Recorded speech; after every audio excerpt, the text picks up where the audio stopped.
Messieurs, dames, bonsoir. Je vais recommencer. Voilà, je reviens, je fais... Messieurs, dames, bonsoir. Ah, vous voyez, ça détend déjà un peu. Hein.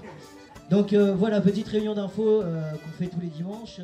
La chêneraie se trouve juste à l'entrée du parc naturel régional, c'est-à-dire sur la vallée du Lot, entre Cahors et Saint-Cyr-la-Popie, pour situer un petit peu, c'est juste au centre. Et c'est à l'entrée du parc naturel et en même temps de la vallée du Lot, la vallée du Célé. L'histoire de la chêneraie, c'est une histoire de famille déjà, puisque à l'époque, c'est mon père qui était déjà tenancier de camping, mais en Ardèche, pas dans le Lot. Mon père aussi a été subjugué, donc il a racheté cette affaire en sachant qu'il n'y avait que 12 locations et une maison d'habitation avec un petit bâtiment en bois au départ.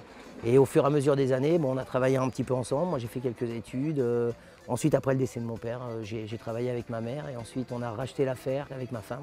Et on continue le flambeau. Et c'est la 28e saison cette année. On a double activité. On a l'activité village de vacances et l'activité camping. Et ce sont deux identités qui sont sur le même domaine, mais un peu à part, puisque le village vacances est séparé des caravanes. En fait, voilà, on travaille évidemment à deux, puisque seul, c'est quasiment impossible de tenir une structure comme celle-ci. Généralement, ce genre d'affaires sont des affaires familiales, quoi. Parce que voilà, on ne peut pas trop avoir ce genre de structure s'il n'y a pas un noyau dur derrière. Et ce noyau dur, on le retrouve généralement dans une famille, quoi. Et on a fait un mariage, ce qu'on appelle le mariage de l'eau et de la pierre. C'est-à-dire que mercredi, on vous emmène, on part en voiture, on s'en va à Bouziès, on se gare au parking, et là nous attend un bateau. On monte sur un bateau, tous, on a une bouteille d'eau avec un sac à dos, le bateau va nous remonter par le chemin de halage, prendre 2 écluses, et nous envoyer jusqu'en bas de Saint-Cyr-la-Popie.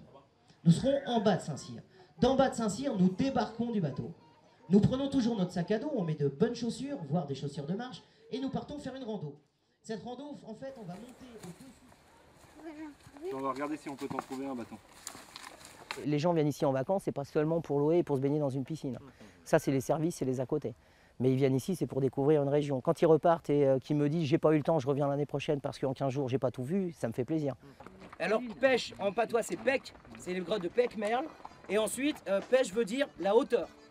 C'est-à-dire, c'est le point haut d'un endroit, tout simplement. C'est généralement le point le plus haut du village. Nous, à Vers, on a pêche-picou.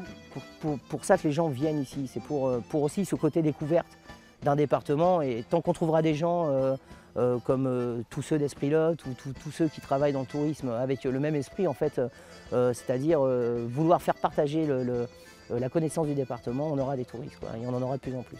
Vous avez remarqué que tous nos chemins sont bordés de murs en pierre sèche. Ces murs en pierre sèche, on y tient. Il y a quelques associations qui continuent à les remettre en état ou les reconstruire.